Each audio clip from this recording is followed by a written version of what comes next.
Okay. Hello, everyone. Hello. Hopefully that works perfectly. Or, let's see here. And yes, we are live on both platforms. So, Excellent. as I was second episode, and this time, James there. Great. Hello. So what we'll do I'm gonna start recording the audio first, and then I can start. I'll punch up the intro, and we'll start the show. Awesome.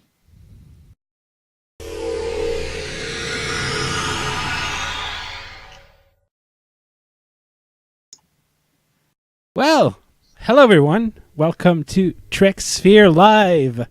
I am a JP, and along with me is our great leader, fearless and courageous James, live from the UK. How you Hello doing? there. How you doing, I'm all James? right. Yeah, you had quite the week, I gotta say. Yeah, it's been fun. It's been fun. Well, there was well, first of all, as of for the next 14 weeks, we have a new Star Trek Discovery episode to talk about. And not only that, but you kind of rallied people towards. Well, I got to give some credit to Johnny Staggs, who came up with the hashtag We Are Starfleet campaign. Thanks to your calling out of some of the bullshit that's been going on behind closed doors. Yeah, So, well, it had to happen sooner or later, and some of the stuff that's been sent my way has been kind of awful. But oh yeah, absolutely. We'll cover that uh, after maybe a little later because we. I think we should first talk about the elephant in the room, New Eden. Star Trek Discovery episode, season 2, episode 2. I guess it's been pretty much universally praised. Coming back to the, I would say, an original series feel with a concept that's pretty much that's been established. Yeah. yeah, I mean, it felt more Trek. I mean, I didn't. Certain things with season 1 did bug me a little bit. Mm-hmm. But again, it was, well, just watching it week in, week out, it's the only series that's got me to the point where I'm literally counting the days down. But I know. But it season 2, the pilot, like I said last week, it was missing something. Mm-hmm. But this week it was epic. I'm not afraid to say it. I mean, it had the feel, the warmth, the camaraderie, everything. It just all seemed very natural. Nothing was forced, but that's my opinion. I'm sure others. Yeah, I mean, I liked it. I honestly think they could have gone a little further in what we see on the planet. I think we could have spent a little bit more time down there. There was definitely more to explore, but one thing I wouldn't say disappointed, but they still restrict themselves to the 45-minute episode runtime for. I don't know if it's because of Canadian TV, because it's actually broadcast over here, except for last week. Last week we had an actual full hour Trek, but now we're back to the 45. I feel like they're still kind of restraining themselves a little bit on that sense. It's probably a business decision, but because I definitely most of season 1, if I remember rightly, ran between 40 was I think it was about 37 minutes was the shortest episode. Yeah. And the longest, I think, off the top of my head, was about 57 minutes.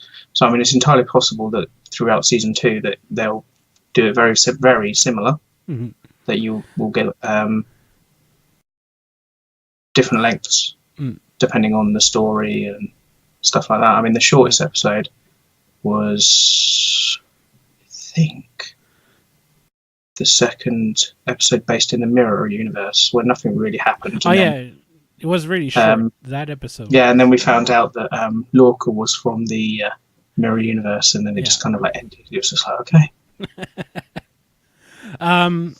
So let's recap a bit. So we have so we start off a little. We start with they do what I think do they detect the second burst or something, and they go to warp to calculate the length and how far it is, and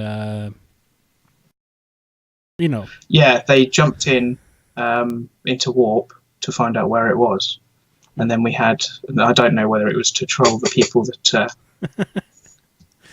you know where I'm going with this, don't you? To troll the people about the spore drive, where everyone was just like, oh, it's not realistic, and then like they had Anson Mount kind of with that one-liner where you kind of have to go on faith line, yeah. But I don't know. I kind of. Well, I'm looking forward to this week. I'm a little bit because of some of the fact that I don't know, because they need to start doing the whole solving like the bigger mystery of all. Yeah. I mean, I think they went went have a continuing story. You Yeah. need to be able to break it down into parts, and then each episode kind of like progresses. Whereas I found, even though this week was, had a bit more of a Trek feeling to it, I don't know whether things are just going to be slow. Yeah. I think given some time, give it. We will see how it fits in eventually. I feel like this might have been like a story that's been pitched to them, and they felt like, oh well, that's a good story, and we want to make it fit in our beer. And it kind of feels like that way. It's still very good. What I really, one thing I kind of that I saw coming, like from the previews, is like they had to, given the nature of the red burst, they had to get the spore drive out of the mothballs. And I really like the effect that it had on Stamets in this episode, because he was kind of iffy at first, and then you saw, and I think he and then at one point he felt like he could have, like, the opportunity to see Culber kind of scared him and made him enthusiastic at the same time. It was so they're playing that storyline, and what Tilly did with the asteroid, and then the way she extracted and the way she was hit by the energy wave, probably started like that kind of ghost that she saw of a May, and we see like she's gonna keep coming back to Tilly, at least through the next episode, but I think that's gonna be the link to Culber, because we know like they've been crying high and mighty how Culber's coming back, so I think that's obviously a link on how he is going to come back. Like, Tilly has established some kind of connection to the Mycel network, or to the because there's a dialogue in the episode where Stamets talks about how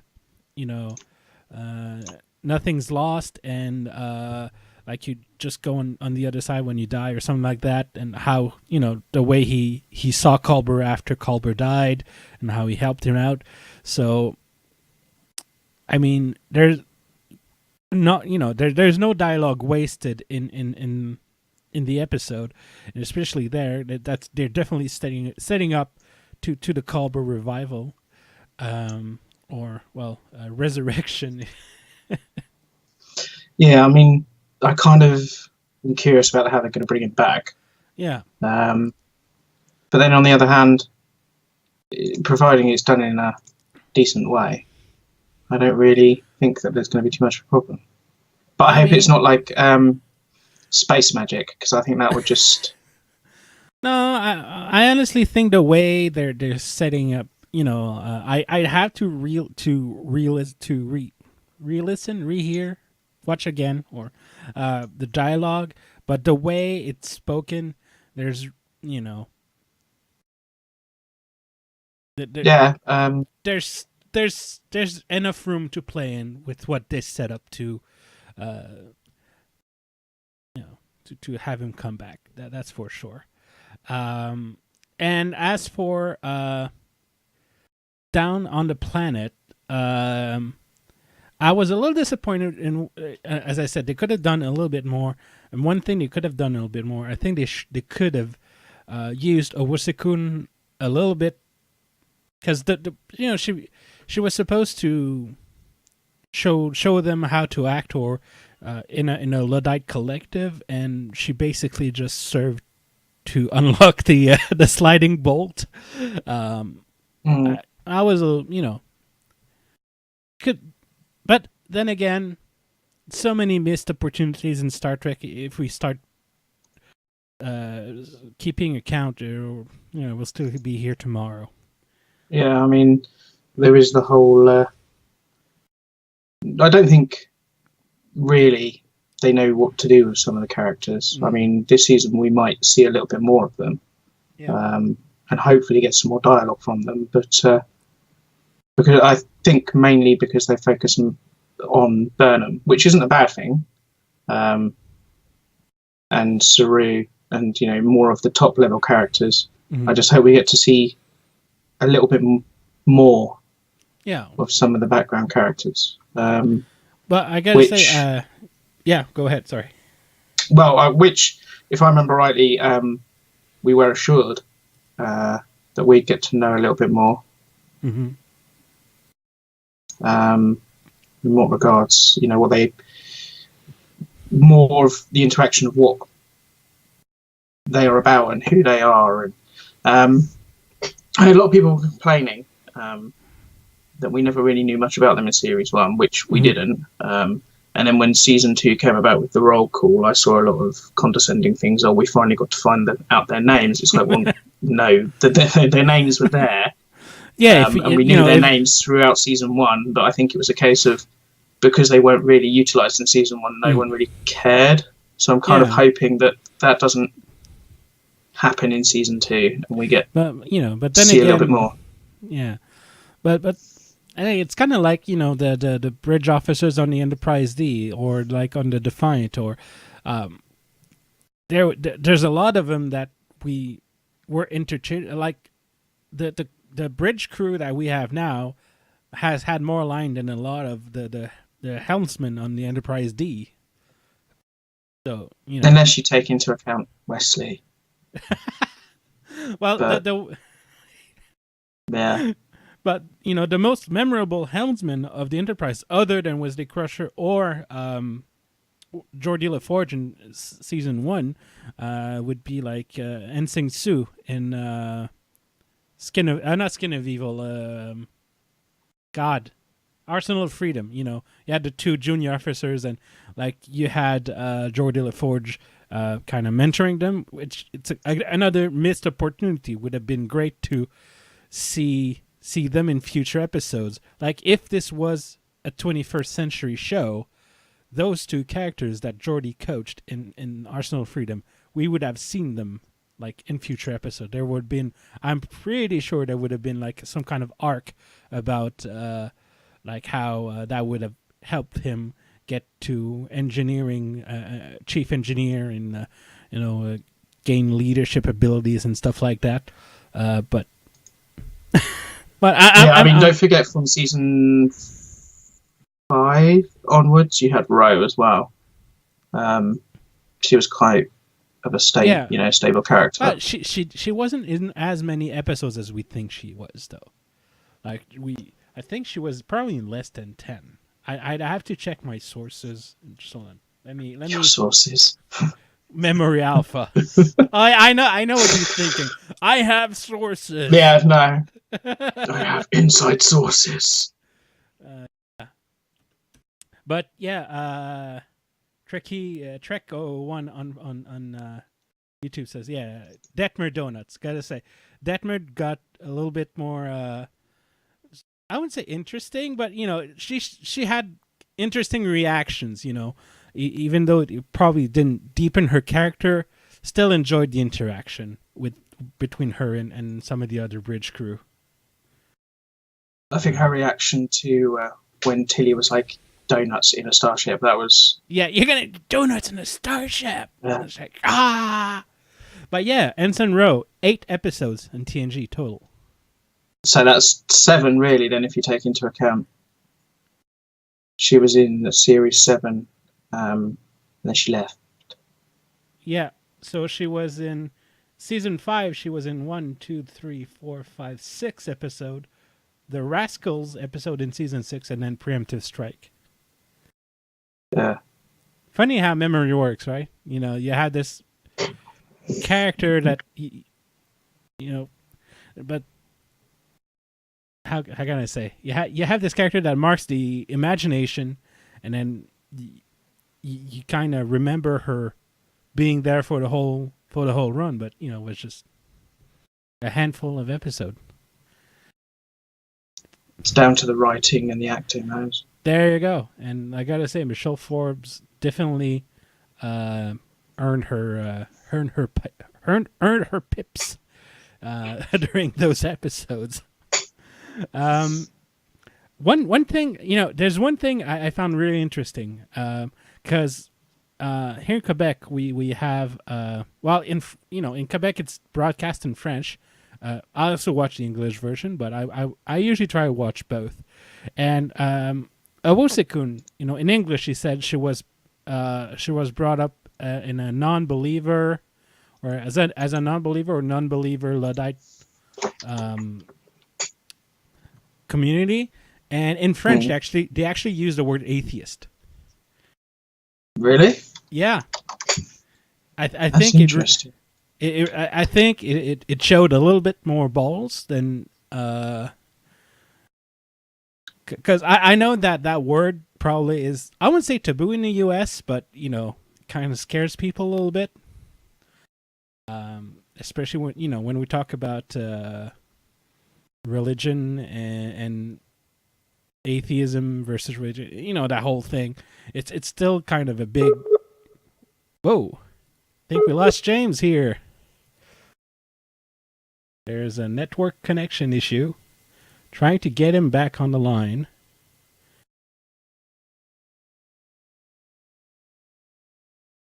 Lost ya.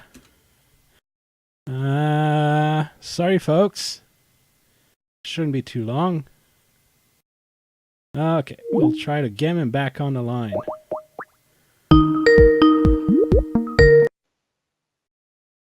Welcome back, James.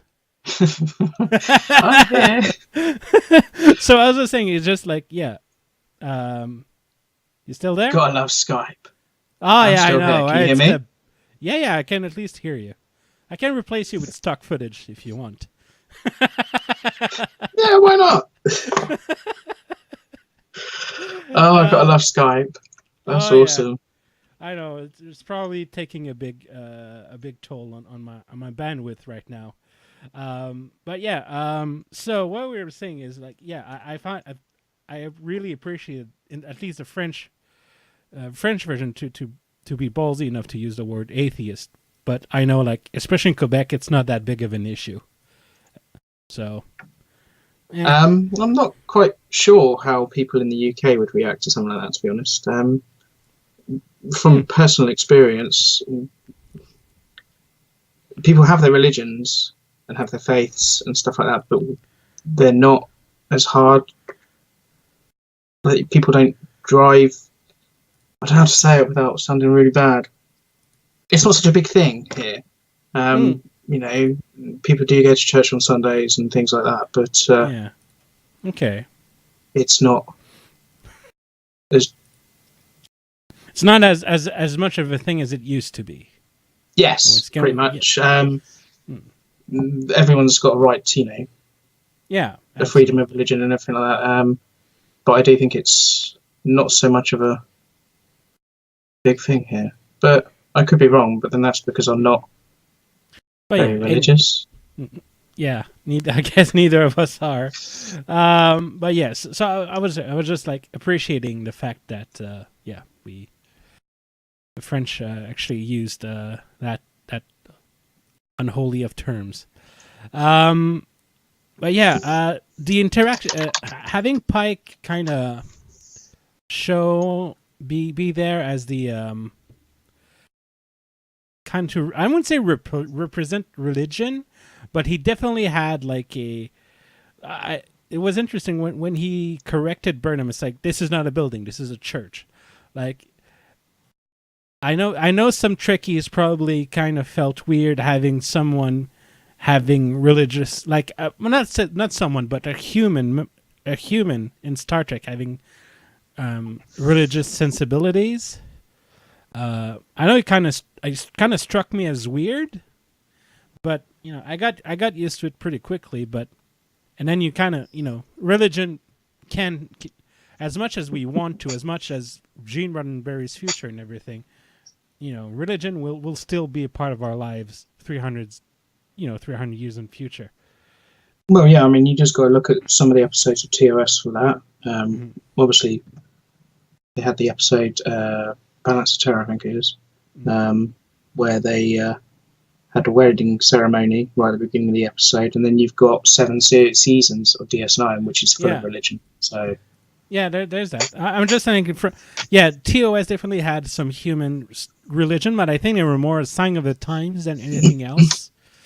Although the genuflection at the wedding part was kind of a little pushing the envelope there, but I mean, who knows? I mean, at the end of the day, religion might go, you know, it might 300 years, but it might not. Who knows? I know if it lasted more than 2 millennia, I think it'd probably still be around in a few hundred years, as much as we want to. Like, and I think that's something that Star Trek fans, I wouldn't say annoys me, but at the same time they're a little bit too much I would say they take the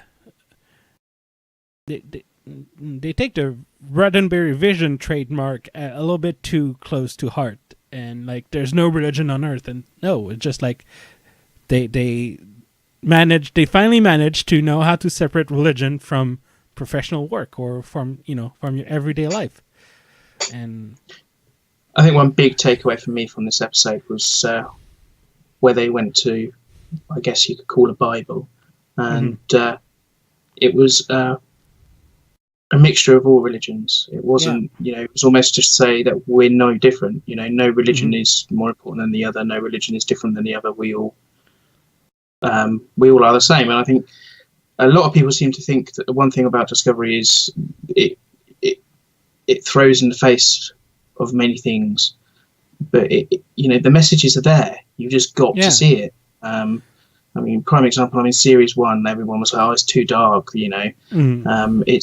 but redemption, loss, things like that. It was a theme running through, the entire series, the first season. Sorry, and I think what they're going to do this, I hope what they're going to do this season is more, because it's supposed to be about science and religion, that sort of thing. Is just it's more we're all the same. There is, no real big divide, sort of thing. But I could be wrong.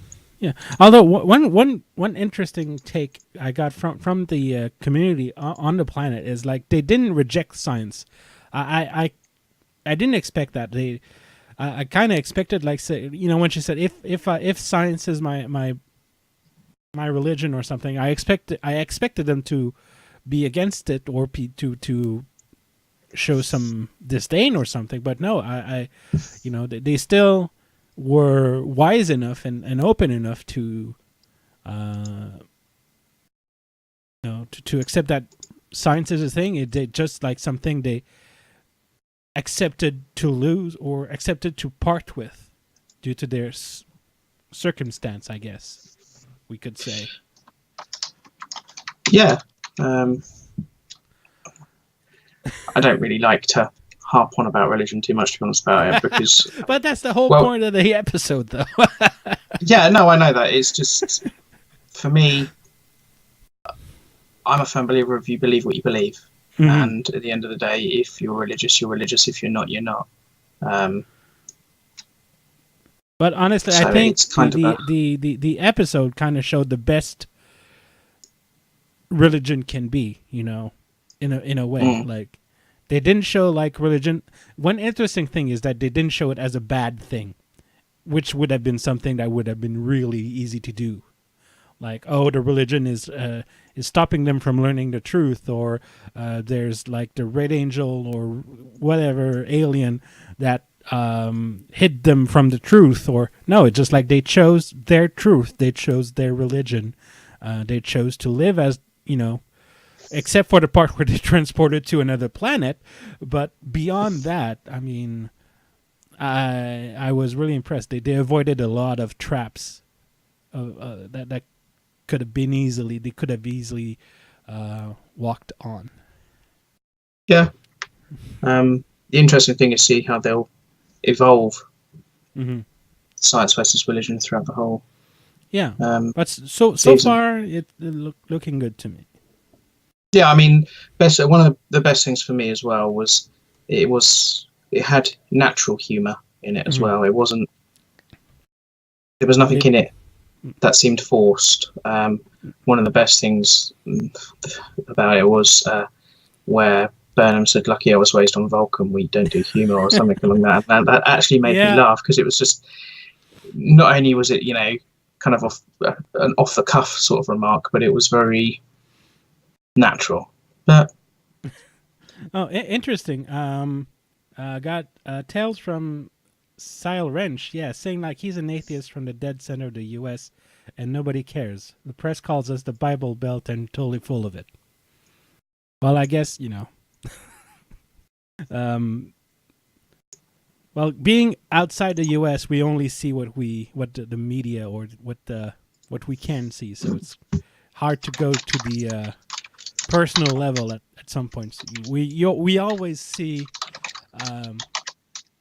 the things that explode rather than the things that go well. That's the I mean, but then the media's like that, isn't it? I mean, I see what I see, and take it with a pinch of salt. I don't really. It'd be boring to report that everything's fine and everyone's everyone's having a good time. That's the end of the news. Anyway, so moving on back to the episode, Yes. What would you say was the strengths and the weaknesses of it? I'd say, the way religion was treated, though, I really appreciated. As you said, humor flowed really nice. And the way, like, the little mystery with the ghostly figure was nice. That's, and, as much as I say, like, the Owosekun could have been better used, I understand, like, time is a limit. Time is a factor, and they also have like already a big cast, and it's hard to give everyone a chance to shine on the screen. So, yeah. For me, I think the best part of it was the feel. It seems like they have taken notice of what people have been saying. And it seems to be that, they've adjusted accordingly. But then you've got to take into account the whole first series was supposed to have that undertone. Because it was a series based upon war and that sort of thing. But you kind of have to ask the question, if the seasons were reversed and the first season was a bit more like the feeling we got from the last episode, and then they went into the whole... that's what DS9 did, and that worked well. So Yeah, so I mean, you kind of have to think to yourself, is it because, do people not like Discovery, or should, because it started off with a dark Yeah. undertone, No. and now it's going more into, finding the light, sort of, so to speak. One thing that would be nice is like have a full season under Shenzhou, then have proper season 1 that we had, and then. But I guess I would have been asking a little bit too much for a show to be called Discovery and the titularship be only in the second season. That'd be a little pushing it the envelope. Yeah, I mean, I think a lot of people had an issue anyway with the pilot. Oh yeah, not being based upon. Not counting all the behind the scenes changes and movements and Brian Fuller leaving, and I think they're finally showing like, they got a stable production team now, and they don't have to rely on someone else's ideas for the seasons, and that shows like, and hopefully that it's going to stay that way. Hopefully, yeah, and I mean, I'm hoping that they we don't hear of drama further down the line. Oh yeah, it's been a while since we heard some from dramas. Like the last big one was like Harberts and Berg leaving, and they were basically they were the leftovers from what Brian Fuller brought in. So basically now everything's under Kurtzman's tight firm hands. Which he made a point in interviews to say, like, I am standing like 30,000 feet away from the writer's room. Like he's really putting out there that he's trying to be as not as involved as he's trying to be the, so kind of like Rick Berman was. He's like the bean counter and making sure like everything is according to a certain vision, but like as the grainy and the down and dirty details, as long as they're not in the red, he probably won't care. That's the feeling I got from Kurtzman anyway. Yeah, I mean, they finished wrapping series 2 anyway. So, I mean, when you see certain tweets and stuff like that online about the actors not doing anything, it does make sense. Oh yeah, well, if you want to, you put some context over there. There's been a few pictures like Hanson Mount and not Gregory Peck. That's his grandfather. And Peck. What's his first name? Ethan Peck. Ethan. That they were having a good time in I think probably going to an event or something, and like they were talking about Discovery in the past tense, and people like say, oh, that's a sign that Discovery is going to be canceled. Where to them it's their actors, like the job they're done. The season's over and they're on a break, and like people's. It's how can I say that? There's no way to know if Pike is coming back to a third season. Is there a need for Pike in a third season? Probably not. Like the store's going to be closed, and even there, it's like they people sometimes are looking for reasons to hate or to gossip. It's getting really annoying sometimes, I gotta say. Like we can't have these things anymore. I think half the problem is as well a lot of people like to gossip. It's a natural thing. Mm-hmm. Everyone does it. Mm-hmm. And that's why tabloid newspapers to this day still sell. The ones like in the UK, there's like the Sun and the Mirror and the Daily Sport and things like that. That people they still buy them, and it's not so much because what's in it is good news. Mm-hmm. It's because some of it, and most of it, is full of like things like gossip and stuff like that. So there's a few things. There's first of all, there's a lot of people looking for what we call bias confirmation. Like they want their bias to be confirmed or to be shared by other people. They, knowing that other people share your view of something, whether it's good or bad, it always gives you that tingly feeling inside. So if you really, really hate Star Trek Discovery, then jumping on a train where, saying, oh, the show's going to get canceled, and you go around and you jump into that bubble of creating your kind of own side reality because you want that reality to happen.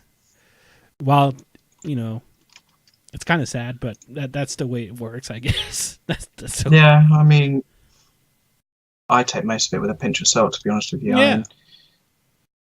A lot of people seem to read it and, that sort of thing. I mean, there are certain aspects of it that I don't enjoy.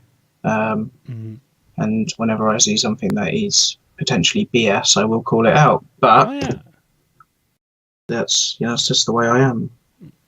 I mean, I remember, was it like 2 years ago? You had like the Stella, the Star Trek dog. It was basically Nick Meyer's kind of Trek account, like from the perspective of the dog. At one point, I asked like, if we were to separate a starship using explosive bolts, and how much time would that take, or something like that? And like, people thought, oh, there's going to be salsa separation thing during the Star Trek Discovery season or whatever. It's like, no, that didn't happen. But it took a year for us to know that didn't happen. But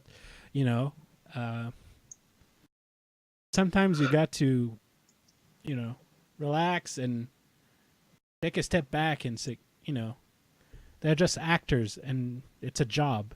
It's not like a way of life, and they didn't, there's.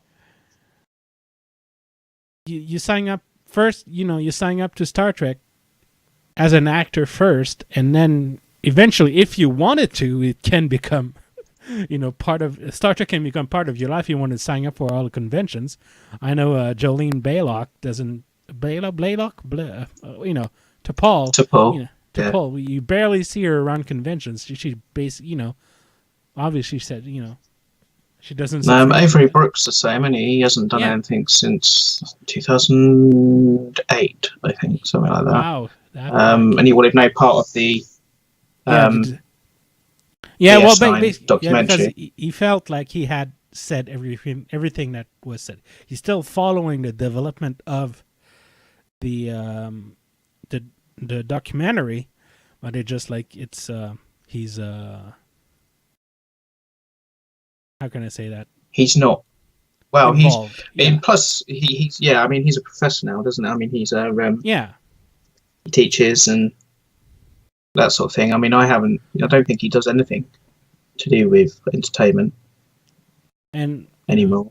That's his prerogative. I mean, some people love the convention scene and stuff like that. I mean, you always see people like Nana Visitor. Rene Bergenois. And, that's it. Arnie Schumann and Terry Farrell. They always do a lot of conventions, and then you've got Connor Trinner and what's his name? Reed, the bloke that plays Malcolm Reed. Yeah. They do a lot of conventions as well. Yeah, and then obviously you've got the old school. William Shatner does a lot. And George Takei. So I mean, I guess it just depends on what they fancy, really. Yeah, exactly. But going back to that, when you see an actor tweeting, they're having fun. They're either having fun or posting a contractually obligated tweet, because those are a thing, and it's part of promoting what they're doing, and it's quite all right. But sometimes it's good not to read too much into stuff. It drives me crazy sometimes. So otherwise, there you go. So I know we need to kind of get back in topic. Yeah. I mean, that's the good thing about Star Trek. You can just chat and chat and chat. It's not, and you kind of tend to go off on a tangent. But yeah, so with the new episode came a new after show. I honestly didn't watch a lot of it. It was only about 15 minutes long, and to be perfectly honest with you. So it was basically Kurtzman and Heather Caden with an interview. It was on the CBS All Access page. So seemingly not geo-restricted, so that's good. No, I mean, they seem to have removed the geo-lock for some things, which helps, especially when it comes to things like that, because there was a lot of concern online with the cancellation of After Trek, which is a shame, because even though a lot of people didn't like Matt, I thought he kind of added to the show, really. Yeah. But I think a lot of people were worried that they wouldn't be able to get to see it. But, so yeah, I mean, that was a really good move on their part, and that they did the red carpet event as well. Yeah. That wasn't geo-locked. I mean, I think they've taken a lot of criticism on board this year, and they're doing their best to appease people. You're not going to find it moving to Netflix or CBS or terrestrial TV. It is going to stay on All Access. It will stay on Space and Crave in Canada, and it will stay on Netflix. Yeah. But then people do moan about it not being on Netflix in Canada and America, and I just think to myself, well, America isn't unique in the regards that every station seems to have their own streaming platform. I mean, you got the CW, that's got its own. Yeah. HBO's got its own. Disney, I'm not sure if it's launched yet. Well, they're working on theirs, and you got Hulu, and you got Netflix, CBS All Access, and you got the DC also, who launched Titans on their streaming service. So I mean, and what other people don't seem to understand as well is, I mean, taking the UK for example, when they say, oh well, they get it on Netflix, and we get Titans on Netflix and Riverdale on Netflix and stuff like that, but we have cable, Sky TV, and like digital TV, which is like what you would class as like a dish that your cable or whatever you get your local stations on and stuff like that. And then we have Amazon Prime and Netflix. That's it. Yeah. We don't have anything else. So American shows or Australian shows or shows that aren't made in the UK, they have to go somewhere. And some of them end up on Sky TV, like Sky One, which has got all the DC shows like Supergirl, Arrow, and all that lot. Or they go to Netflix and Amazon Prime. Yeah. So I mean, but it's got licensing deals, and it's quite normal. It's been there. It's been like that for decades. Yeah, I mean, you've also got to bear in mind as well that in the UK we have to pay a flat yearly fee for a TV license. Yeah. So you guys don't, and as far as I know, America doesn't either. So I mean, we can't even watch TV without a TV license because we can get massive fines and stuff. So you have the TV detector van somewhere. Yeah, I mean, to be fair, I don't know if it's funny because you're not the only person that's made that comment really over the last couple of weeks, but I haven't seen one of those in a very long time. But yeah, weren't they like a fake or something just to scare off people? No, they would drive up and down the street and find out which houses all had a TV license and which didn't, and they'd sit outside and see if you're watching TV. Now, I don't know how they did it. But a lot of people used to be caught that way. Now I think it's a case of they do it per address and that sort of thing. So I mean, you can't even buy a TV in England without proving you have a license. So when you go to the shop and you buy a TV, you have to fill out a form, which is a legally binding form saying you have a TV license. Man, a lot of the Americans would pull out their hair just because of that kind of stuff. Yeah, but I mean, it's not. Each country comes with their own rules, and I mean, I don't know about mainland Europe in regards to what their rules are, but wouldn't surprise me if something similar. To be honest, I mean, given the quality of British shows that I see, that I'm able to see, I mean, the TV license is pretty much worth it. I mean, I love, big fan of QI, and you have a lot of intelligent and intelligently funny shows. So, which It's funny because I don't like a lot of British TV. I really don't.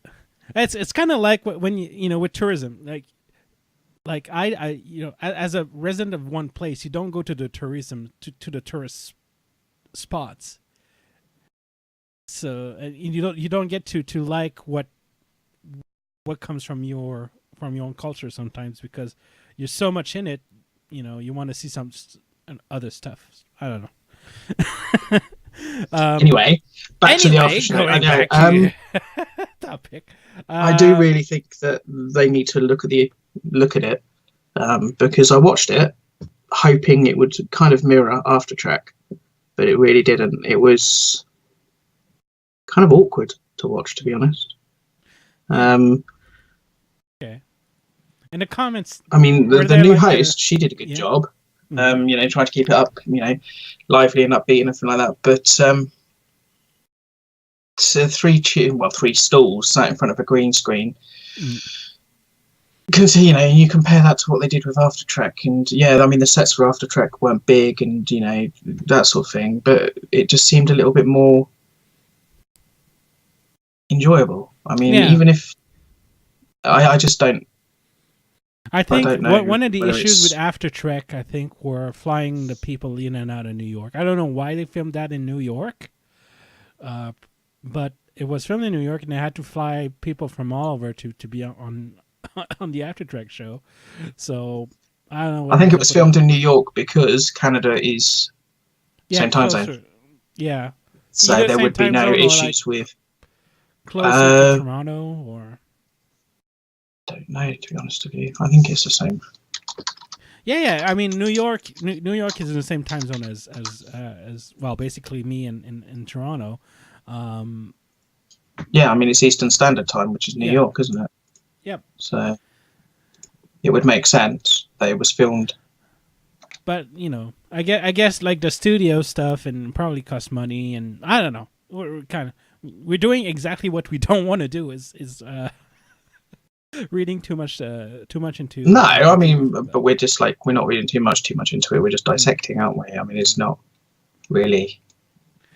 But anyway, it's kind of a shame. I understand, but at least we got something. I gotta say, at least we got something. So.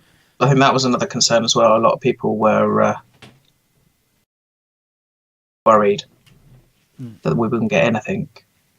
But then there were some people that didn't really care because they didn't watch Aftershow either. So it's swings and roundabouts. I mean, you can't please everyone. You try and please everyone, you please no one. That's the thing, Well, I'm kind of happy we had Aftershow just for like how they were able to contain the you killed Colbert situation, because like it was like immediate. Like the show went on the air, or streamed, and like right on the Aftershow, it's like no, he's coming back. It's not over, and trying to appease people, and they probably they saw they saw that coming a mile away, and it allowed them to calm down the spirits.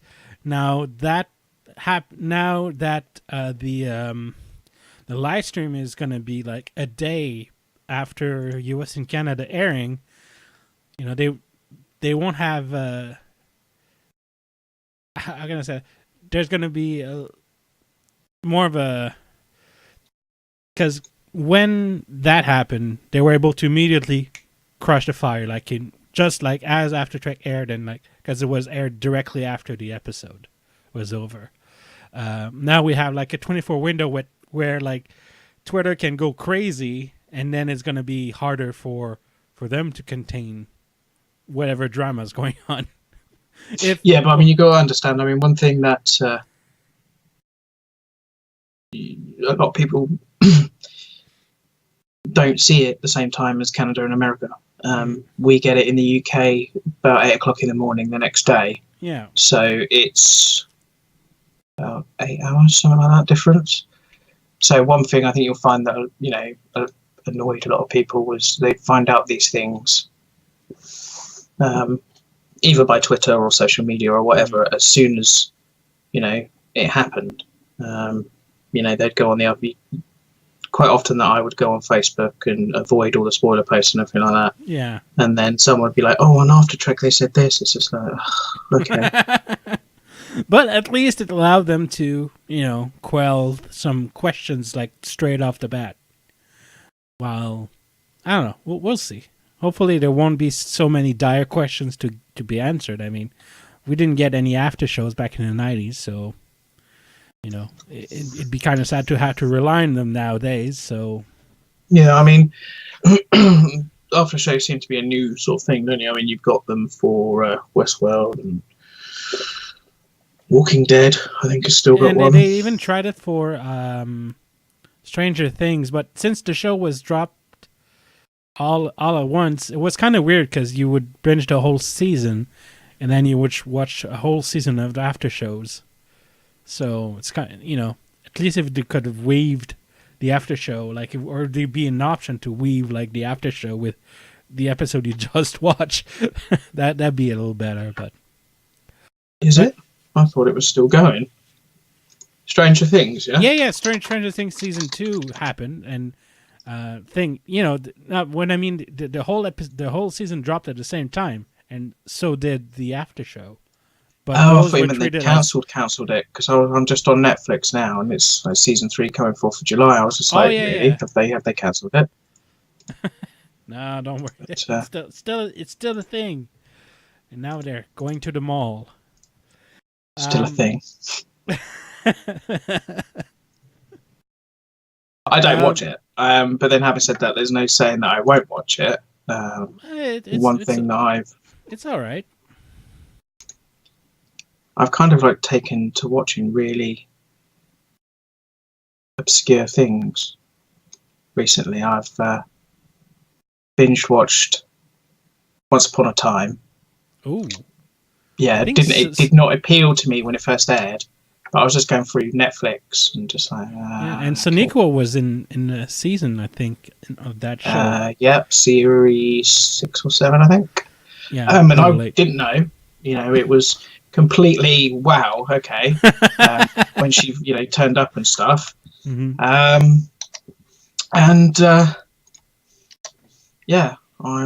It was kind of like, oh, okay. And it was interesting to see her play a different role as well, other than in Walking Dead she was Goody.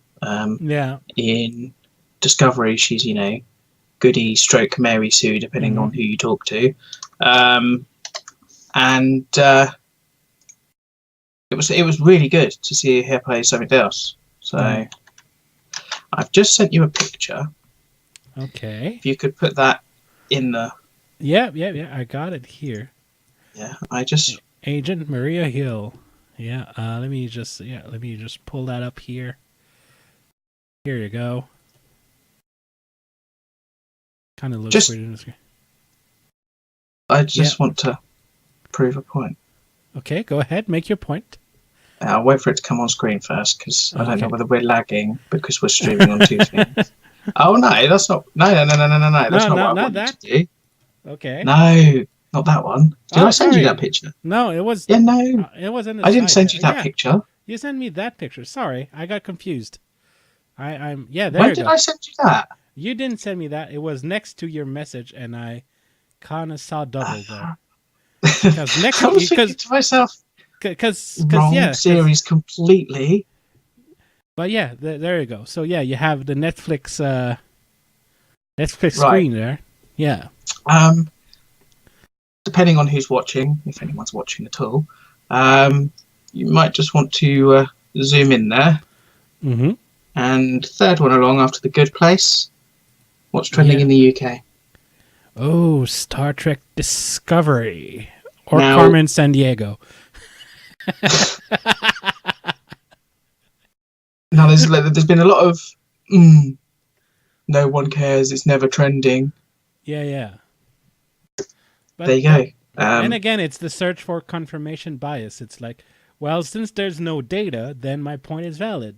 and Yeah. that's not how it works. It's let me see if I can because they were supposed to release the Canadian TV numbers for 2 weeks ago today. Let me go see in with our friends here in Numeris. Yes, January. Okay, we have an exclusive here. And does Discovery show up?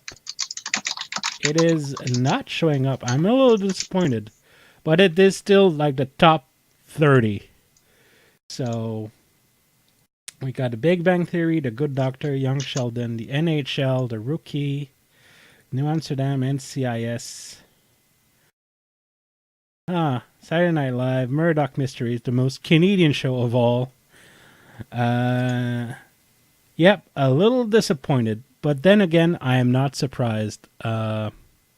Season 1, that there was a lot of hype for season 1, and so it's not. It's not showing in the top 10 or the top 30, or it's not showing. It's not in top 30. So basically, that's for the week of January 14th to the January 20th. So global top. So there's no. But then again, as I will keep, it is not any kind of sign of failure, because all of the shows in the top 30 are on broadcast TV. They are not cable channels, and here, like, the only non-cable channel here showing up is History Plus, but otherwise, all of them are CTV or Global or CBC. So basically, like, free channels. The free channels for over-the-air TV. And Curious. Maybe it's January. Maybe because I don't know. It's weird. But then I'm just a little disappointed. But then again, it still has a chance to come back. Maybe Space didn't do. They did a little bit. I guess they did a little less advertising since it's second season of a show. Oh yeah. Now I wish I didn't open that document. You know, yeah, you kind of you don't want to do that. There you go. Now it's getting cancelled now. Of course. Yeah, of course it is. Although, I mean, at the end of the day, it might. I mean, a lot of people seem to think that, me of all people, seem to think that, a lot of this, whatever, is all caused because, or it might get cancelled, it might not. I mean, at the end of the day, we all know that TV can be cancelled at any time. I was watching a TV series called Salvation. Yes, it was done by, Kurtzman. But that was, neither here nor there, and I didn't realise until I looked to see why it had been cancelled. CBS just cancelled it. It wasn't on their access or anything like that. They just cancelled it. I wasn't expecting Criminal Minds to be, 2 final seasons, but short seasons, just to be cancelled. I thought, that show would go on forever and ever, a bit like Law and Order. But no, that's been cancelled as well. I mean, it's part of the reason why I don't watch a lot of American TV. Because I'll get into it, and then I'll go and be like, okay, yeah, so that's finished, blah, blah, blah. I'll go, oh, it's cancelled. So it's kind of like, okay, well, why do I bother? Yeah, there's a lot of, and then you got Lost, which ran for too many seasons and never got anywhere. I watched about 3 episodes of that, and I was just like, no, I just can't stand it. Yeah, I was in for the long haul on that one, and it was. But then you see, it's one of the reasons why I don't understand why people do it. They'll watch something and then they'll bitch about it. So you don't like it, don't watch it. Yeah. I mean, prime example, I've seen so much on YouTube about the new She-Ra on Netflix. Oh yeah, it's indoctrinating bullshit. Yeah. I don't bother clicking on it, and I haven't read it, but I watched the first episode, hated it, never watched it again. Yeah. I don't understand why people watch and then bitch about it online. It's just like, really? What is the point? You know, I mean, yes, I'm presently surprised, you know, that some of the stuff that I've binge watched recently. I mean, I'm on the last series of Grimm. When it first aired on TV, I had no interest in it whatsoever, and I was just because you know, Netflix is about the whole binge mentality. You know, I started binge watching it. So, and want to make a point, you know, that's why. Yes, short Travis, treks... it got cancelled. It got cancelled. Oh, but not so. I don't know whether it was cancelled so much as it run its natural course. But it's season 15, and that's gonna be done back to back with season 14. So I'm guessing they're filming it now. what, 14th season of Grimm? No, I'm talking to Travis. Oh, okay. In Facebook. Yeah, season 15 is going to be the last series. They're filming it back to back with season 14, and season 14 and 15 are only going to be 15 episodes long, something like that. And then yes, it is cancelled. Of what show exactly? Criminal Minds. Oh, okay, yeah, okay, sorry. See. Anyway, yeah. So sorry, it's just because I checked the chat because I was doing something else. And yes, hatred does get audiences, Travis. That's a lot of. I think it's the big problem. Well, it generates clicks and ad revenue, which we are absolutely not after. So no, I'm doing this because I enjoy doing it. You know, it's. Yeah. A lot of people say to me, you know, well, why do you do this, that, and the other? It's your time. You know, you're not getting paid for it. It's just like, yeah, because it's a hobby. And I think one of the problems is when you start getting money from what you do, what you're supposed to do for fun, and then becomes a job. Then you enter a grey legal area as well. Yeah. You start classing it as your main revenue stream, or you know, you rely on the money, or you know, you monetize something. You enter a legal grey area where you are responsible for so much.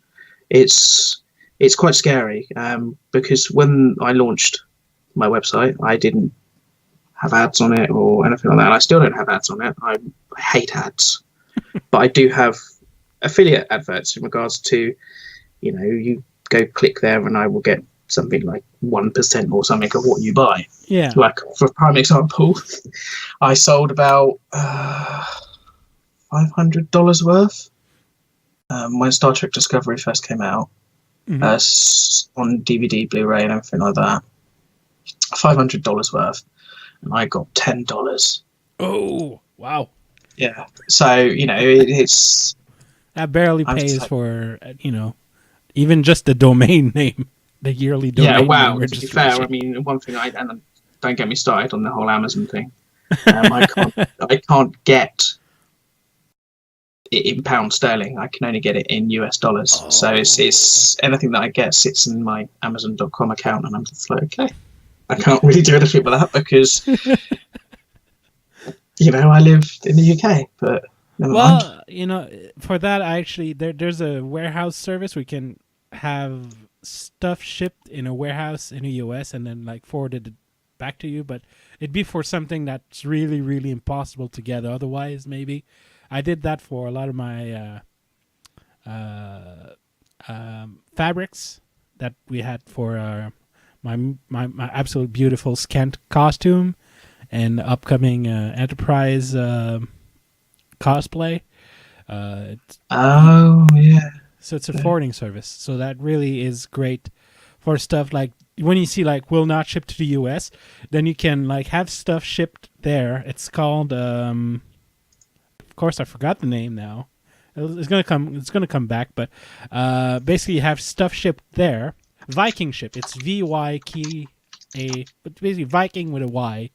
Vikingship.com. And you have like you can ship stuff over there, and like you have your own kind of special address in that warehouse, like a kind of like an apartment. You know, you just like box number, and then it goes into your account, and they take a picture of the box, and then put it into your account, and you have like 180 days to have it shipped back to you. But what you can do is like you have stuff from different places shipped to your PO box, and then once you're ready, That sounds too complicated. It's not that bad. It's like you have everything you want shipped to that place, and once you have the means or the the means to pay for shipping back to your country, like you say, okay, take everything, unpack everything, put everything in one box and ship it to me, and then they'll give you an estimate. So rather than have like 5 or 6 boxes shipped to you from different places, all in one big box, and you save a lot on shipping there. But then I'm a shill.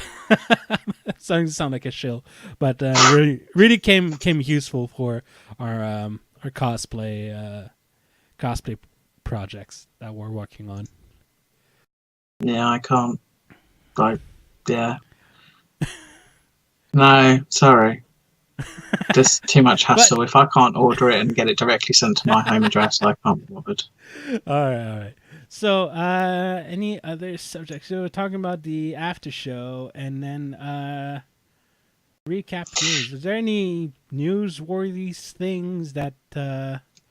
I'm just looking now. I mean, not really. I mean, it's not.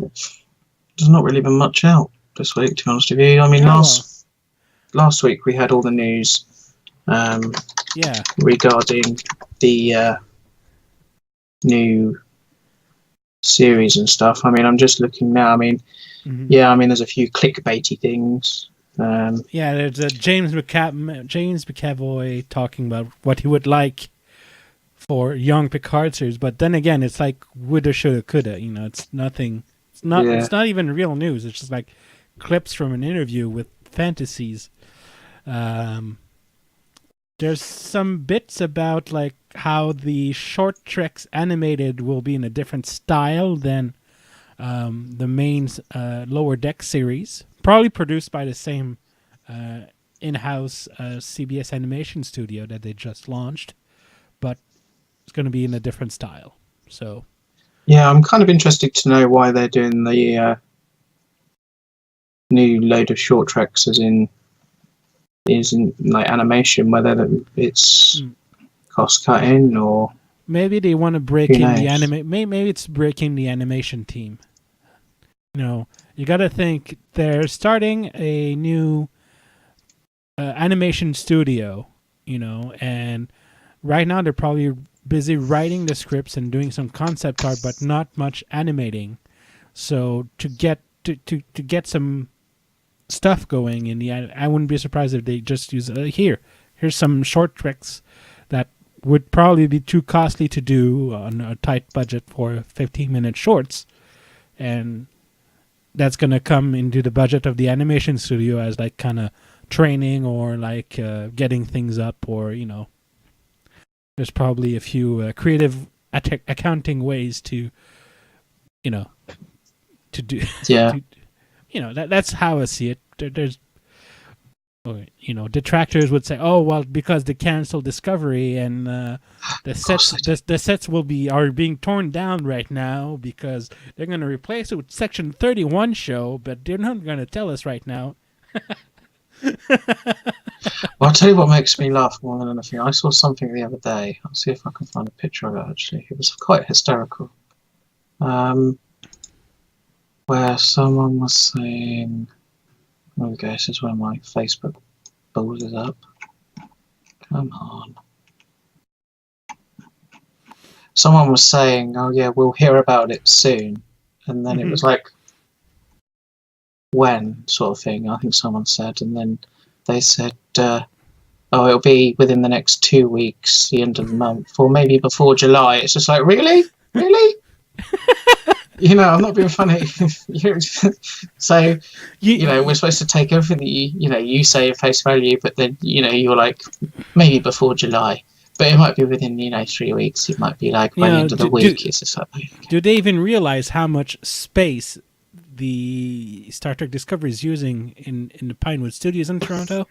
Like, they're using all of it. Like, yeah, and it wouldn't surprise me if... because CBS have just, or not just, but they did invest a lot of money. I can't remember if it was in Pinewood or whether it was in their own studios. I think it was another. I think it was a proper CBS studio in basically in the suburbs of Toronto. Yeah. So I mean, it wouldn't be surprising if we do see the move. Could be, yeah. But who knows? That would make more sense than at least it would at least make more sense than to bring the sets back to the US, because then that would be a very long and costly haul.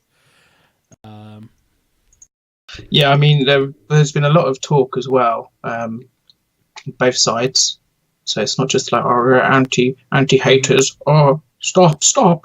Been a talk on both sides about how they're going to do Picard and then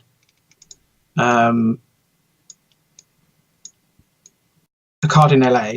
Yeah. And then Discovery in Canada. And, it's all about the tax breaks and probably a clause in Patrick Stewart's contract. Yeah, I mean, the poor guy is like nearly 80. He's if he says he wants to do it somewhere, then it's up to him, isn't it? Yeah. I've sent you a picture. You can put that in the middle. I'll be sure to take the right one this time. Yeah. Okay, this is what I was talking about. This is the sort of, inane things people post. Yeah. Folks, I deleted the article of Star Trek Discovery being cancelled. The site was a fake site. Okay? But make no mistake, they in deep shit and hear things in the coming days, week, or 3 months. Yeah. And how long ago was that? That was posted... Let me see if I can find the original picture. That was posted 2 days ago, something like that. Okay, so we still have time to call out the bullshit on that. Yeah.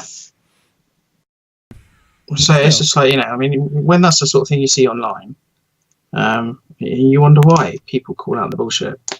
It's just like,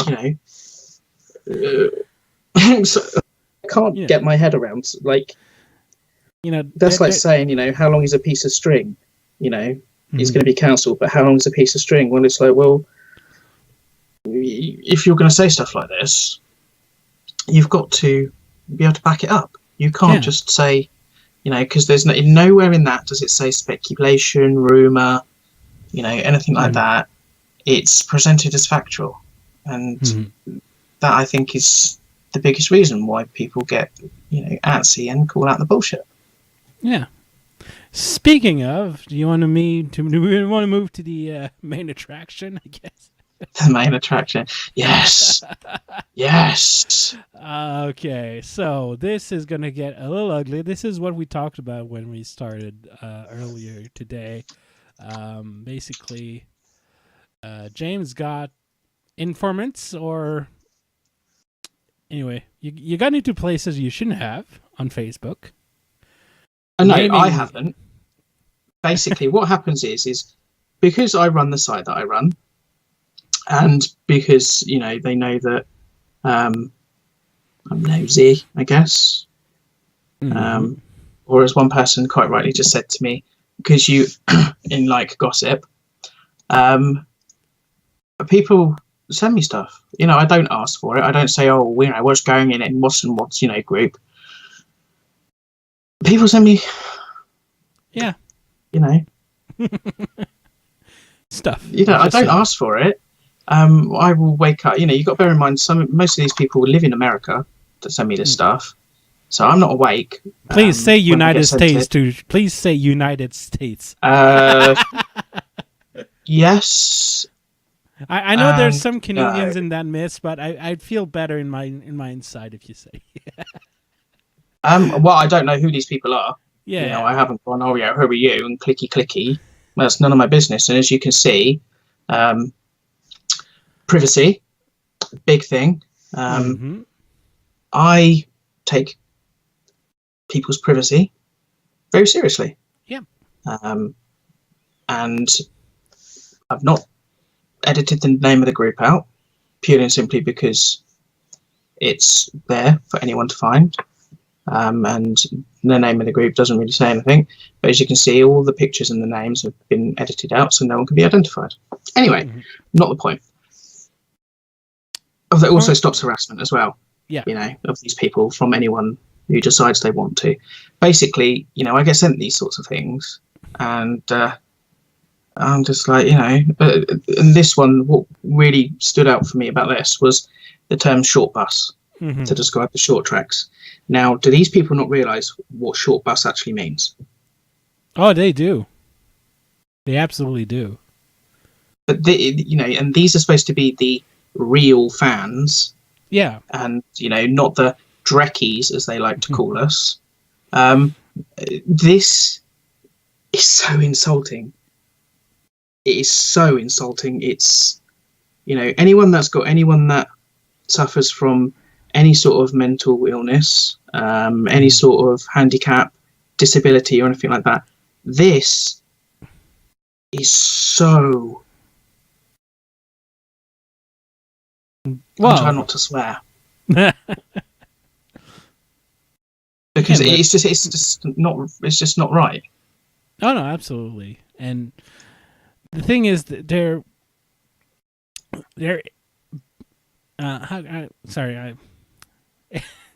I'm English not good.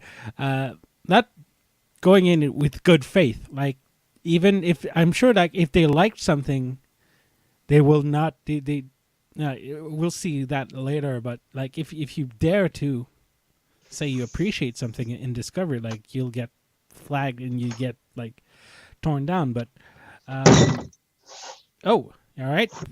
Yeah, I've just smacked my knee against my desk. Never mind. Anyway. But yeah. So basically, yeah.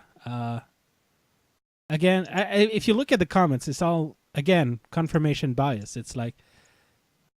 Well, it's not even really. Confirmation bias is a thing, and people suffer from it, and I'm sure people could twist it to be in both sides of the table or whatever. But to me, I really don't give two flying Fs whether you like something or you don't. You start describing something like that, and and the biggest thing for me was one of the people that runs this and one of the people that runs this group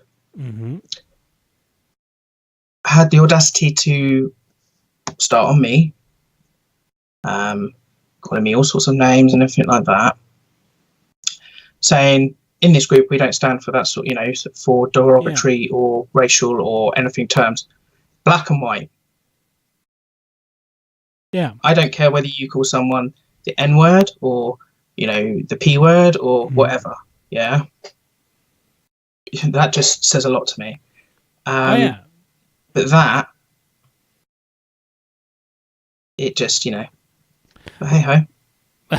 Kind of reminds me, if you remember, in the AXA Monitor group, like 2 or 3 weeks ago, there was someone from that specific group that came in and say, why you badmouth us so much, and what's so wrong with that group and YouTube channel, and then I think was it you that then showed like him gloating about being on the AXA Monitor group? Yeah, it's like these people think it's funny to go into other groups and cause crap, and then go running back to their little harem and start, gloating, basically. Yeah, but it's just, I just don't get it. I really don't understand the mentality of it. I really don't. It's kind of childish, but not kind of. It is childish. It is wrong, and it is absolutely not in the spirit of Star Trek to go around calling short bus treks because you can't. It makes you giggle because you have the sense of humor of a 5-year-old. Yeah, I mean, I'm gonna call it as it is. Kind of goes with the people that keep insisting on calling the show STD. Yes, that was funny 3 years ago when the name was announced. We all had a good laugh, and then we moved on.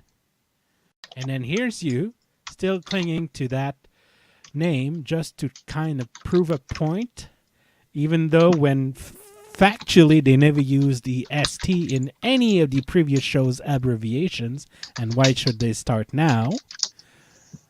And but because it's funny, it proves my point. No, it doesn't. No, it certainly doesn't. No, I mean, it is. So yeah, you want to move on to number 2 then? Yeah, hold on. Just in both chats, I've just for anyone who isn't sure on what the term means, I've just copied exactly what it means and why. I mean, Fair me enough. who has a friend who has Downs, when I see stuff like this, it just infuriates me. But anyway, moving on. So moving on to number 2, I believe that is number 2. So Mackie Spock, Shortbus Trex, Pecker Spock. Man, what insult name will Doomcock come up with the next when it comes to ST:D? Yeah, I think we're still slightly behind. Yeah, there's always a delay with the video yeah, but yeah. So yeah. Again, same grape, same time. Again, same kind of toilet pee-pee humor, trying to prove points with insults. Again, not in the spirit of Trek, probably in the spirit of Star Wars, but yeah, but you can't even say that because I've got friends that like Star Wars, and they will defend it to high heaven. And I kind of, if I have to say out of Star Wars, what I prefer is the the original trilogy. Yeah, I don't like course. the prequels or the new ones, but that's me. Anyway, moving on. So basically, again, insisting on insults and calling names, showing great maturity. No, not really. Right. So anyway, yeah. So next slide. So moving on to number 3. Again, short bus bastards. Have they learned nothing from the fan campaign for the Killing Joke adaptation? Do you have any context on that? I know, like that the Killing Joke, the animation was kind of reviewed poorly, which is sad because usually DC animation movies are usually pretty good. I honestly haven't bothered with the Killing Joke, but maybe I should now. No, I don't know, to be honest with you. But I guess it's to do with that term. But anyway, so yeah, moving on. Moving on, number 4. We have that's the slide that kind of started the whole movement a week ago, I believe, when you posted that on Twitter. Would I be correct? I'm scared. As a moderator of this magnificent group, I now yes. So, Black Bitch insisting on using Black Bitch or Mary Sue to describe Burnham. So that is the post that you shared on Twitter. That kind of a lot of people riled up for all the good reasons. Yeah. And I'm honestly happy that it got the attention. It definitely got the attention that it deserved. I'm not sure that it had any effect on them though, but no. I mean, the for me as well. So, alternatively, you can use the shit emoji. Okay, mature. Yeah. Oh dear Lord, what is this heaven? And no, no, this is how, and we're going to make sure the gay Jew boy and the black bitch burn in it. Yeah, these are Star Trek fans, folks, or supposedly true Star Trek fans. Yeah, again, but as I told you off the air earlier today, but there's a big clash right now happening between. You have like the True Trek and the Star Trek quote unquote fans or the Discovery haters, and they're getting overrun with the Comic Skate crowd, which is basically. I have no idea what that is. Oh, so you should. Oh, yeah, you're gonna have some fun looking into that. It's basically enough shoot of Gamergate, but yeah, it's for like they want to bring comics to they want to take, how to say that, like bring the good old days of comics back, and they want, they don't want so many gays or people of color or SJWs in their comics, and it's that whole shebang, and it kind of created an offshoot of Gamergate, and yeah, it's an even shittier Gamergate, basically. Even the first one was shit, and this one is like basically yeah. They're not even hiding their bigotry, or they're not they're trying to say, oh, we're not racist, but then you have stuff like that, Oh. They're not trying that hard to Gosh, that's ugly. Anyway. So, anyway, moving on. Number 5, I think. Again, using Ralph Wiggum as, I guess, I glued my head to my shoulder, and I pray to the chaos god that this bitch's time with Trek is coming to an end. Again, a lot of love for Sonny Core Martin Green. Really mature. Oh. And, an interesting thing, like the comment below, like there's a video series on YouTube that, I shit you not, features 40 episodes, each about 5 minutes in length, finding up the inconsistencies. And you know what? You can do that for each and every episodes of every other movies or series of Star Trek. Mm-hmm. It's funny because when I was rewatching The Next Generation, season 2, I think it was, said something about the Klingon Empire. That in season, I want to say season 4, Redemption. Yeah, that's. It was completely dismissed at hand.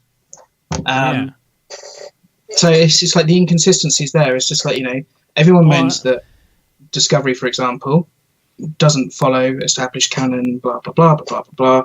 It's like, do you even Trek? Go back and watch Star Trek and go and watch it. Pay attention to it, and you will find inconsistencies throughout the entire show. To quote Dayton Ward, you can always ask James R. Kirk of the United Earth Space Probe Agency. Exactly.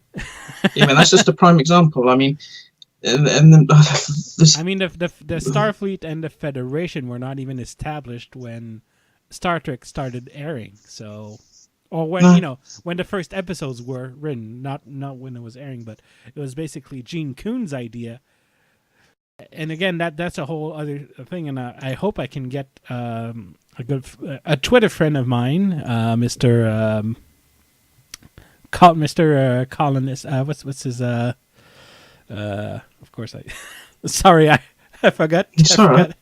What's it's if you don't follow him, Jeff the Colonist, at Jeffrey's Tuber on YouTube. Not on YouTube, on Twitter. Look him up. He has some interesting stories. He definitely knows his behind the scenes. And hopefully I will be able to bring him on the show sometime to deconstruct Gene Roddenberry, or the myth of Gene Roddenberry.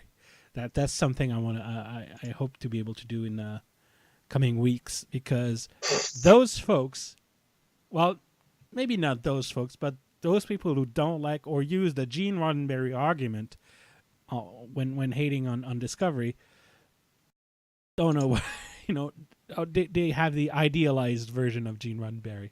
So I want to move forward because I don't like having those screenshots on my screen.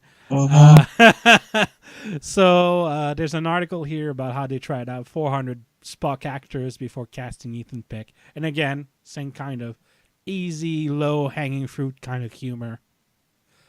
I mean, I'm not even surprised at this point. It's, they reach for the easy shots. Moving on, we have. Oh yeah, that one's interesting though. The good old argument about forced diversity and inclusion, trying to point out that if Star Trek Discovery is so advanced, why have a dude in a wheelchair? Because if you have not seen, or if you there's a guy showing up in some episodes of Discovery. He's in a wheelchair. Shouldn't be, And then somehow it kind of oppresses them. I don't know why. I don't know how. But, having a... I mean, at the end of the day, I mean, if people want to take that as some sort of oppression, and the fact that, they are disabled, which, by the way, before anyone says anything, in the UK, that's what we class as people in wheelchairs. We don't believe in the word handicapped over here. It's you're disabled because you have a disability. Yeah. There's even a law about it over here. Anyway, moving on, because, yeah. I'm not here to preach. But yes, so I don't see how that's anything. I mean, people say, it's bad, and, by that time there shouldn't be anyone in wheelchairs, and if they are, then it should be someone who can float and stuff like that. We're not the X-Men. Just because Professor X had a floating chair doesn't mean that floating chair has to be in everything. Anyway, moving on. Or Admiral Jameson in the first season of Too Short of a Season. That was an interesting episode for sure. So now I have that's something I referred to earlier. So you have someone say, "Can you guys just let people enjoy the show and not make fun of them for enjoying it?" And then you have like a whole wall of replies. Nice one, Travis. He's pointed out people should watch. So the whole thing about Measure of a Man was how Data was just a piece of property, blah, blah, blah. Wasn't sentient, wasn't, that sort of thing. That's a very good thing. Should not all Starfleet officers have their eyes replaced with cybernetic implants? Because the whole thing was, you're not human, you're better than us, blah, blah, blah. Very good. But then again, it goes with personal choice, I guess. Why replace a fully? Well, that's because we see a lot of cybernetically or enhanced human in Discovery, and the subject has not been touched quite yet, and hopefully they will, because maybe not do a whole do sex thing, but still address maybe this show. This ship has gathered a lot of wounded people from the Klingon War, and that's why you have Detmer with her eye thing, and you have like that. We saw like was it last week? We saw like that guy with the kind of proto visor. Yeah, the early take on. Yeah. Now I don't know whether that was or not. Yeah, well, anyway, whether it was just it's easy to assume. Funky. Yeah, but yeah, so that could be an interesting story to tell. But. Yeah. I mean, this one kind of, got me. So you're saying that we shouldn't make fun of the mentally challenged? No, you shouldn't. And I mean, it's not even mentally challenged anyway. I mean, I don't even know where to go with that one. Yeah. It's just like, just because someone doesn't like what you like and doesn't conform to your narrow vision and narrow standards of things, does not mean people are mentally challenged. The beautiful thing about being human beings, and it's what I've been saying for years, and people are just like, they poo-poo it, we're all individuals. We all have freedom of thought, freedom of expression, and freedom to be who we want to be. Now, when people say to me, oh, well, you should stop him doing that, or you should. It's, why? I'm not going to stop a grown man doing something. I have no desire to see someone be beaten down and told that they can't do this and they can't do that. It's. No, I just get lost for words, because it's just like I could sit here and I could lecture and, react to everything, but it's so boring. I mean, why would, there's people out there that do, whatever, react to everything and feel the need to share it publicly, and I'm just thinking to myself, why? By the way, your mic is crapping out a little bit. I don't know if it's a. You still hear me? Yeah. It's just like there's a lot of distortion when you speak. Okay, let me see if I can sort that out. That's weird. Just started out when you were. Anyway, anything else good here? Yeah, that any better? more short bus track and like trying to point out that Soniqua looks like she's doing coke somehow. I mean, it's really desperate attention grabbing. Like, oh, like, you know, it's not even funny. It's funny in a kind of pathetic way. That one. Yeah. So yeah, I don't even know who Stephen Colbert is. I mean, if I have offended everyone or stopped anyone's privacy, or you know, no, Stephen Colbert is whatever. a TV late night host, basically. Oh right, okay, on his show. Yeah. So because someone's happy and jolly, blah blah blah, they're automatically high on something. Okay, yeah. Anyway, so Picard is Short Bus Trek 2.0. What about Doomcock's video reporting that Picard does not even have its own budget yet? What the hell? Yeah. I mean, anyway, move forward. Okay, what next? We have Short Bus Trek wasn't enough to get CBS to realize that we don't want this. Well, it's not all about you, love. Yeah, move forward. Move forward. Okay, what next? Yeah, and I think we're back. We pretty much did. We went all around. I can remove my eyes from that horrible thing. Yeah. So basically, you know, I don't want to say that it really is. Yeah. It's. I'm at a loss for words here because that is not Star Trek. That is not, you know. If you don't like something, if you find inconsistencies, fine, point them out. It's all in good fun. There's a book that thick on nitpicking, Next Generation. I think, was it Larry Nemechek's? There was an actual nitpicker's guide to Next Generation, and it was made all in good fun. It was made in a good spirit. It was not made to, because they wanted to destroy or harm the show. It was, having fun pointing out inconsistencies. Who wrote this? Well, you're sniffing some coke there. No, I've got a bit of a cold. That's why my voice keeps going. Titan books. Yeah. Anyway, that's pretty much.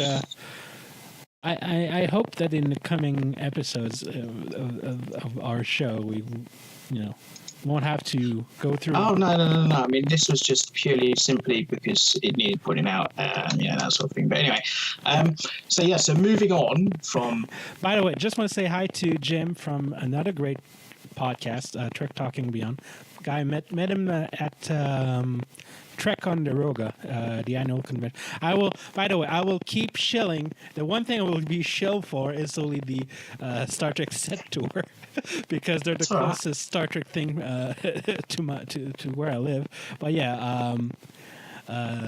met Jim at the. He basically ran the Star Trek Attack Wing games at the convention. It's a game that I happen to like, but unfortunately not practice enough. And I probably invested thousands of dollars in. Oh gosh, it's a horrible addiction. It's a horrible addiction. But yeah, so hi Jim. Basically, that was what I wanted to say. Right, gonna send you a picture if I can find it. Yeah. Because I want to talk about this. Okay. Because it's awesome. Come on. Oh, yes. Captain Killy. The real, the actual Captain Killy. I was not expecting Mary Wiseman to be able to pull this off. Don't know why. Maybe because she's got this awkward thing about her in Discovery, but oh my, she kills it. She really does, and it is awesome. So, whoever is watching, or 9 sort of people, you have got to play this. not only do you get the Mirror Universe uniforms, in which you kind of have to get from a lockbox, I think, or it might be Lobby, one of the two. Anyway, but she's awesome. She kills it as Captain Killy. She really does. And ever since you saw her in season 1 Discovery being called that. Saru, that made me laugh. Captain Killy. Well, that's not that original. Anyway, I've really wanted to see this character, and one thing I love about the guys at Star Trek Online is they really do know how to do a Trek game. Some aspects of Trek are missed because a lot of it is, the mechanics of a video game that are not always compatible with Star Trek. So you kind of have to go halfway there. But some of the storylines they've done in it. I mean, example of when they expanded on the Bluegills. From Conspiracy TNG season 1. Yeah. Never knew anything. Going forward, there's been speculation, and I've never really looked into it much, to be honest with you, because it was kind of like a interesting yet throwaway episode, really. Because there was never any comeback to it. There was talk about them supposed to be being the big bad in TNG and stuff like that, but the way Star Trek Online expanded on it, and the way they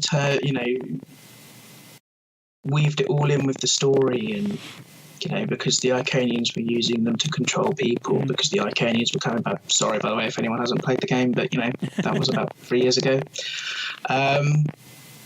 So yeah, I mean, a lot of people criticise the writing and the development on the game. I've been playing since 2012, and Star Trek Online is awesome. But one question I have is that new series of the new set of missions, are they like for admirals, or are they like if you start a character, can you go through Mirror Discovery after you're done? Normally, I don't know whether it's different this time, but it might be because it's the 9-year anniversary of Star Trek Online going on at the moment. Normally, when they drop a new set of missions, I think it's about level 11. I think I haven't been a low level in ages. I mean, even my even my Age of Discovery character turned 65, level 65 within a couple of days because I was just hammering away at the content and stuff like that because I wanted to level it up because low levels suck. Anyway, we've suddenly paused on Facebook. Oh, well, it's still going on YouTube, though, so... Curious. Well, that's the dangers of multicasting and taking your toll on the bandwidth. Let me just go have a look here. Because it still says live. No, I'm still seeing myself there moving about on Facebook Live. So, let me see here. Sorry, people. Oh no, I think Hey, Trek Talking. It's weird. Oh, well, I think we're still on. Yes, we did. We missed that, didn't we?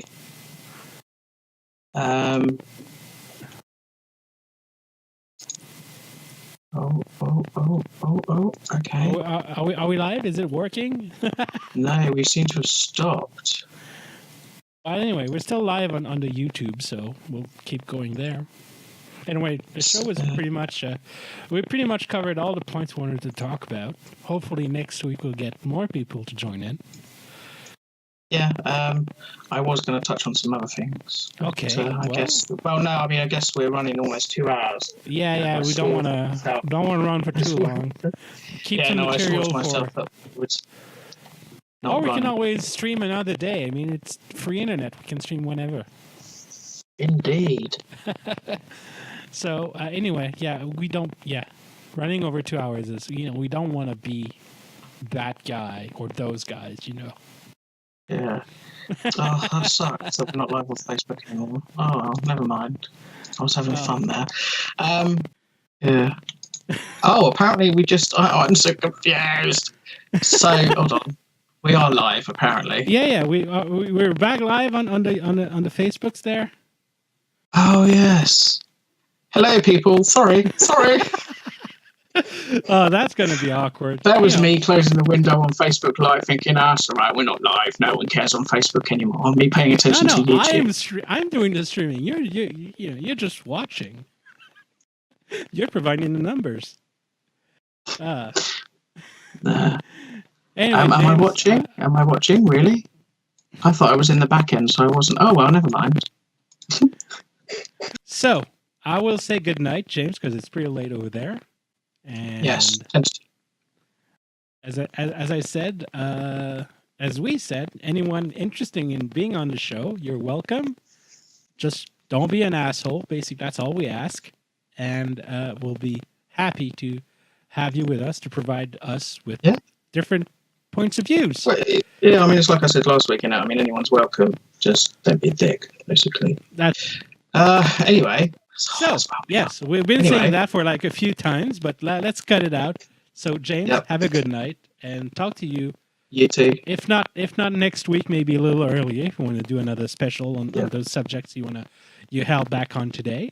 And there's nothing much. Just I wanted to touch on the new mobile game, the Star Trek Fleet Command, because that's kind of cool. We will talk about that next week. I will talk about. Yeah, I tried it, and I have some opinions on it, and we'll talk about it next week.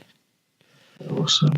All right. And for those who watch after this, or those who've been watching, thank you. Mm-hmm. And I'm sure people are, they've only had like 5 viewers. Not in it for the viewership. Really not. Just having fun. Cheers, everyone. Cheers. Have a good one.